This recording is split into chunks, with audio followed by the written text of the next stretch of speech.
Hi అండి, నమస్తే. ఈరోజు వీడియోలో మనం ఒక కొత్త రెసిపీ నేర్చుకుందామండి. అదేంటంటే చేదు లేకుండా కాకరకాయ పప్పు కూర. ఇది అచ్చంగా నార్త్ ఇండియన్ రెసిపీ అండి. నేను మా ఫ్రెండ్తో చేయించాను అనమాట. నాకైతే చాలా కొత్తగా అనిపించిందండి. ఈ కూర మీలో ఎవరికైనా ముందే తెలుసుంటే తప్పకుండా కామెంట్ చేసి చెప్పండి. మరి రెసిపీలోకి వెళ్ళిపోదామా? దీనికోసం నేను ఒక పావు కేజీ లేత కాకరకాయలు తీసుకుని వాటిని ఇలా చెక్కు తీసేసి శుభ్రంగా కడుక్కొని పెట్టుకుంటున్నాను. ఆ చివర ఈ చివర కట్ చేసి మధ్యలో విత్తనాలు తీసేసి ఇలా పొడుగ్గా కట్ చేసుకొని ఒక బౌల్లో పెట్టుకోవాలి.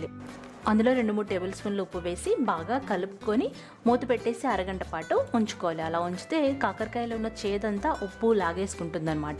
ఇప్పుడు ఈ కాకరకాయలకి ఒక 50 గ్రాముల వరకు కందిపప్పు సరిపోతుందండి. శుభ్రంగా కడిగి ఒక 10 నిమిషాలు నానబెట్టుకొని 2 విజిల్స్ వచ్చేంత వరకు ఉడికించుకోవాలి. ఇక్కడ నేను 4 విజిల్స్ ఉడికించేసానండి, కానీ 2 విజిల్సే ఉడికించాలంట.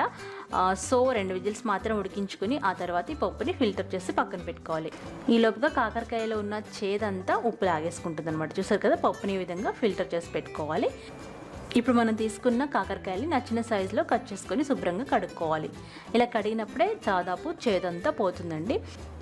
ఆ తర్వాత కడాయిలో 2-3 టేబుల్ స్పూన్ల నూనె వేడి చేసి అందులో మనం కడిగి పెట్టుకున్న కాకరకాయ ముక్కలు వేసి మీడియం ఫ్లేమ్లో పెట్టుకొని 5 నుండి 8 నిమిషాల వరకు ఫ్రై చేసుకోవాలి. అంటే ఇది కొంచెం కలర్ మారాలన్నమాట. చూసారు కదా, ఈ విధంగా కలర్ మారేంత వరకు ఫ్రై చేసుకొని ఒక గిన్నెలోకి తీసి పక్కన పెట్టుకోవాలి. ఈ రెసిపీ నేను మా ఫ్రెండ్తో చేయించానండి. నాకైతే అస్సలు తెలియదండి కాకరకాయ పప్పు కాంబినేషన్. ఆ తర్వాత మనం మరొక టేబుల్ స్పూన్ నూనె వేసి అందులో జీలకర్ర వేసి చిటపట్లాడేంత వరకు వేయించాలి. జీలకర్ర కొంచెం వేగిన తర్వాత కట్ చేసుకున్న 2 పెద్ద ఉల్లిపాయలు, 6-7 వెల్లుల్లి రెబ్బలు వేసుకోవాలి. వెల్లుల్లి రెబ్బలు కట్ చేసి వేసుకుని వీటిని కాసేపు మగ్గించుకోవాలి. ఒక 2-3 నిమిషాలు వేయించాలి. ఆ తర్వాత 2 పచ్చిమిరపకాయలు కట్ చేసుకొని వేసుకోవాలి.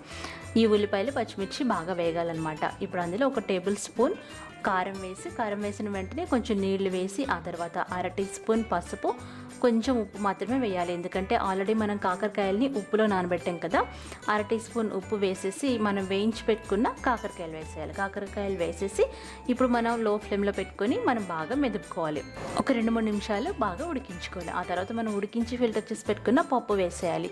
ఇక్కడ నేను పప్పు బాగా ఉడికించేసాను కాబట్టి ఇలా అయిపోయిందనమాట. లేదంటే కొంచెం పలుకుగా ఉంటే కందిపప్పు చాలా బాగుంటుందండి. కందిపప్పు వేసిన తర్వాత ఒక 2-3 నిమిషాలు ఉడికించుకొని స్టవ్ ఆఫ్ చేసి సర్వ్ చేసుకోవాలండి. ఎంతో రుచికరమైన చేదులేని కాకరకాయ పప్పు. మీరు ట్రై చేసి నాకు ఫీడ్బ్యాక్ పంపించండి. అన్నంలోకి చాలా బాగుందండి. మీరు ట్రై చేయండి. ఒకవేళ ఈ రెసిపీ మీకు ఇంతకు ముందే తెలుసుంటే నాకు తప్పకుండా కామెంట్ చేసి చెప్పండి. ఈ వీడియో మీకు నచ్చినట్లయితే లైక్ చేయండి, షేర్ చేయండి. అలాగే నా ఛానల్ని సబ్స్క్రైబ్ చేసుకోండి.